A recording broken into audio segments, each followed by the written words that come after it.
Story 1. I worked at a call center where our breaks were timed to the second. I never knew 10 minutes could feel like 2. The constant barrage of angry customers didn't help either. Do not even get me started on the micromanagement because you would be surprised at how much worse it is. Story 2. I sprinkled mud onto potatoes that had already been washed so that they would look freshly dug when they reached the supermarket. It was the most depressing holiday job I've had. Story 3. I worked as a front office manager for a gastroenterologist for a while. Every morning, the fax machine, yes, this was about 10 years ago, was filled with colonoscopy pictures. They were not pleasant. And then the patients would call and come in, and it was 8 hours a day of listening to stories about bowel movements, textures, frequencies, and findings. I just really prefer my non-sphincter-related little old office job now. Story 4. I was a furnace helper in a steel factory. We made bumper mounts and hinges for truck hoods and other heavy steel parts. I unloaded red-hot parts from the furnace with a pair of tongs. I used to catch fire 2 or 3 times a day. I hated that. Story 5. I worked at a high-kill animal shelter about 10 years ago, and it was soul-crushing. Putting perfectly healthy and friendly animals to sleep on a daily basis was more than I could stand after a year. Moreover, most of my coworkers were good-for-nothing, bad people. Story 6. I was an in-home caretaker for mentally ill adults. Learning how some of them ended up in the care home broke my heart. So many of them were repeatedly abused since childhood. How different life could have been for them if someone had stepped in sooner, if their abusers hadn't done things to them. But the worst part was the other employees.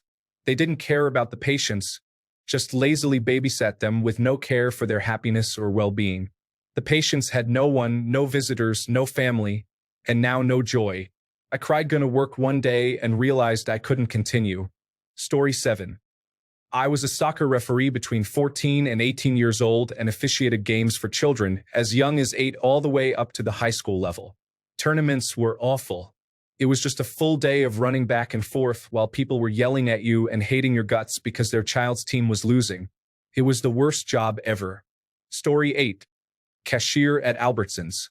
They would get on the intercom to call you back to the register if you went to the bathroom. They put up lists of bottom performers in the break room, called us into the office once a week asking why we did price adjustments for things that rang up the wrong price. They asked about each individual change, reprimanded staff for not wearing the uniforms the store never ordered, and held paychecks if you called in sick until they could embarrass you in front of the whole store. I hated that job. Story 9. I worked at Kentucky Fried Chicken for all of 2 weeks when I was 17 as a fry cook. The work was exhausting, the boss was unpleasant, and the schedule was ridiculous. I quit without notice 4 hours prior to a shift. Story 10. I worked in the marketing department at a car dealership. The pay was low, and there was sexual harassment, regular harassment, and it seemed that ineffective leaders were in charge. Additionally, the company wouldn't even pay for the basic tools required to do my job. Plus, the building was infested with mold, so everyone was sick all the time. Story 11. I worked for a Christian wealth management company. That should be ironic based on what the Bible tells you. The people, both staff and clients, were some of the slimiest, most entitled, and rude people I have ever encountered.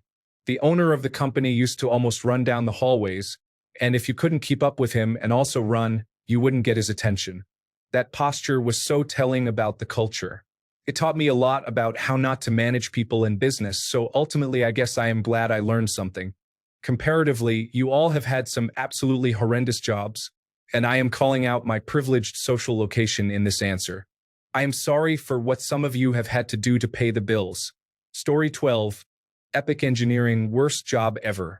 The head of human resources was having an inappropriate relationship with the chief executive officer and was insanely jealous of anyone whom the CEO asked to run an errand. Extremely desperate actions can ruin everything. To Nicole, you have made a poor choice. And to Mrs. Garcia, newsflash, your boyfriend is married. Story 13. Campus safety as a student was a challenge for me. I would have a full day of classes and fall asleep around 11 p.m. to midnight if my other job didn't get in the way. I'd wake up at 2:30 a.m. to 3:30 a.m., depending on what shift I'm doing. In the dead of night, I'd walk over to the headquarters on campus. We'd get a card, a radio, and a special pin to unlock specific doors on campus. Then we'd walk around for 5 hours and scan our card on doors. That's it.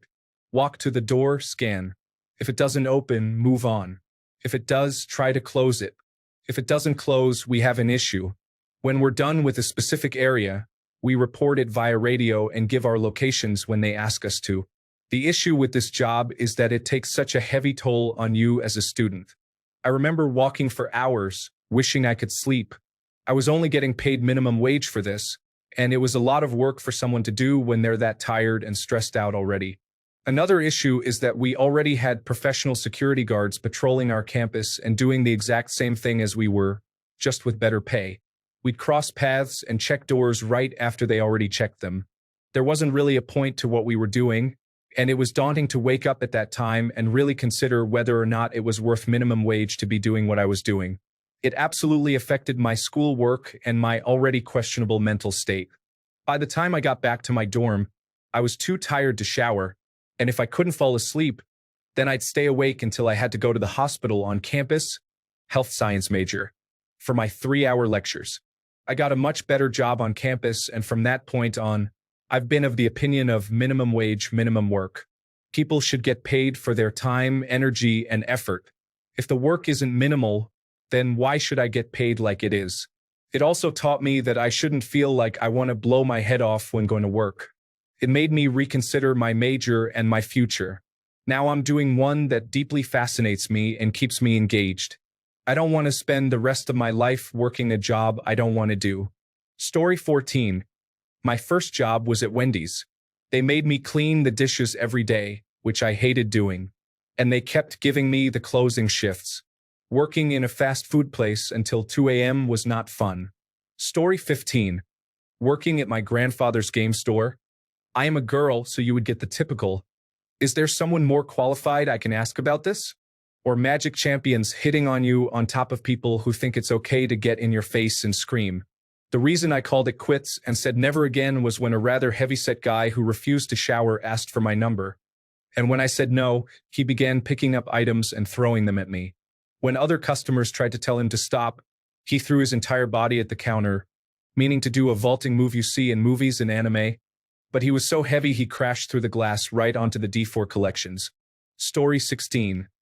It was lugging 50-plus pound bags of cement from the back of a warehouse onto the back of a semi-truck. And that's basically all we did, back and forth, day in and day out with little to no breaks, and it didn't matter if it was hot or cold outside. And because it was very hard work. Story 17. Managed a local restaurant.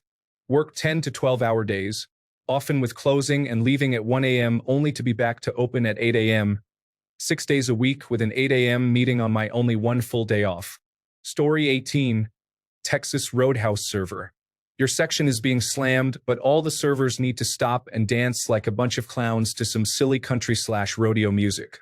Being an introvert, that job was the worst. Took me less than a month to get fired. Story 19. I am now retired. I started working at 12 and a half. I had a paper route, and anyone who thinks being a paperboy wasn't work can bite me.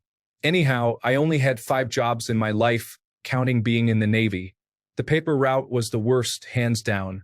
Story 20. So, I worked for a printer ink company.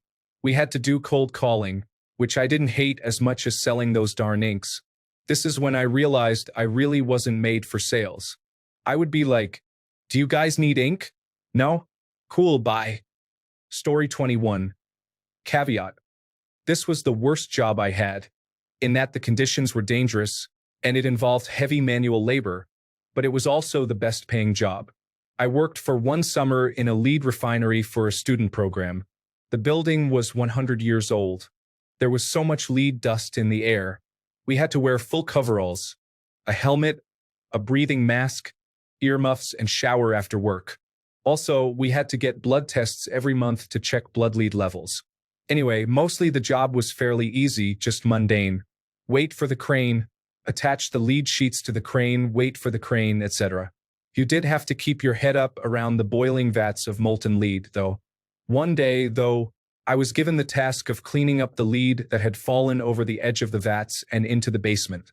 So I went down to the boiling hot basement under these vats, shoveled lead into buckets, carried them up the stairs, and dumped the lead back into the vats. I did this all day. It was hell. Story 22. My first job was at a movie theater.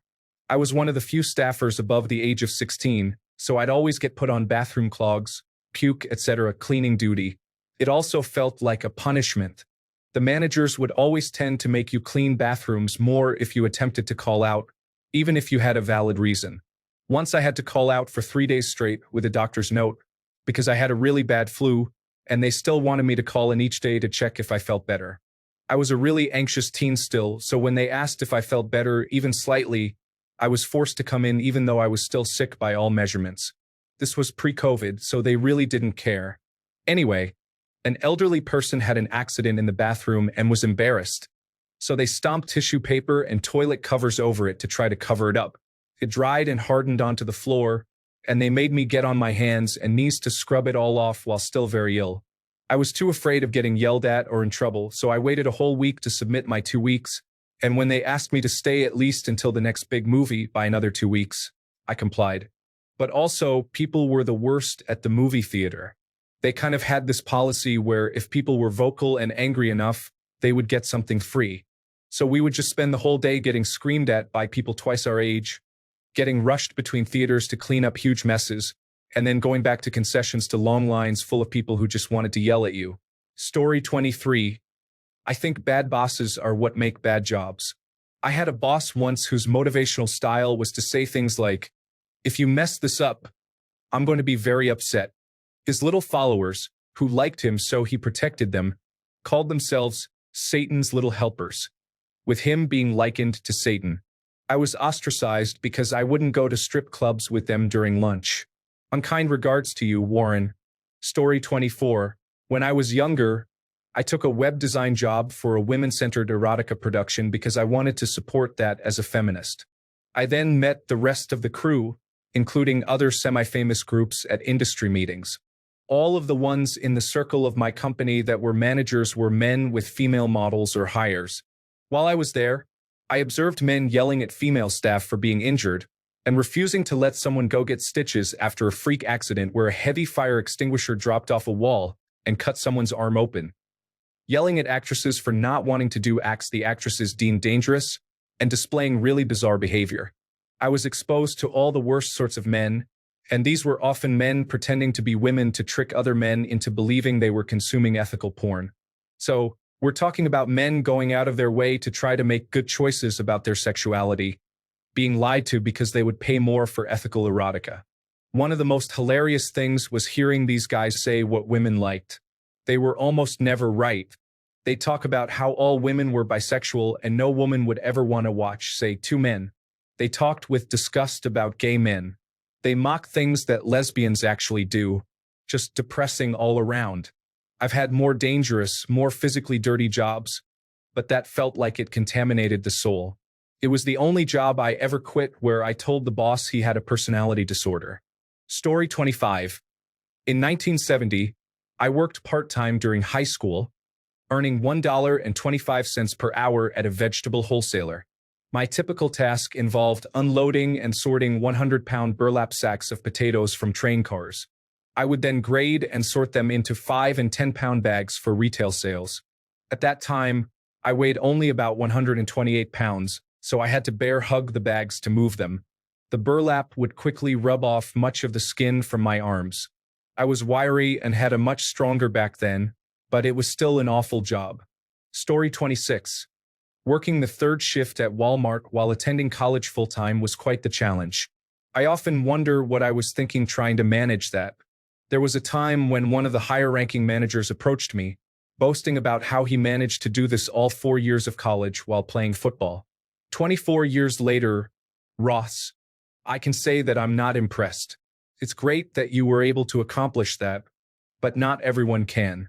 So, there's really no comparison. That wasn't the worst part, though.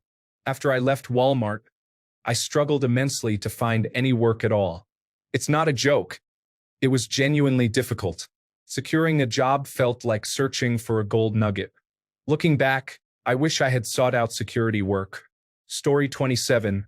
Worked for a major supplier for Boeing. Every coworker there was huge on gatekeeping and kissing bosses' asses. I believe the worst jobs can be great with great coworkers and bosses, and the best job can suck with horrible bosses and coworkers. Story 28. I sold cars for years and made great money. However, I started to notice that the aggravating customers who had all the money in the world got the best deals, while the grateful customers who were pleasant until the end spent more than they had to.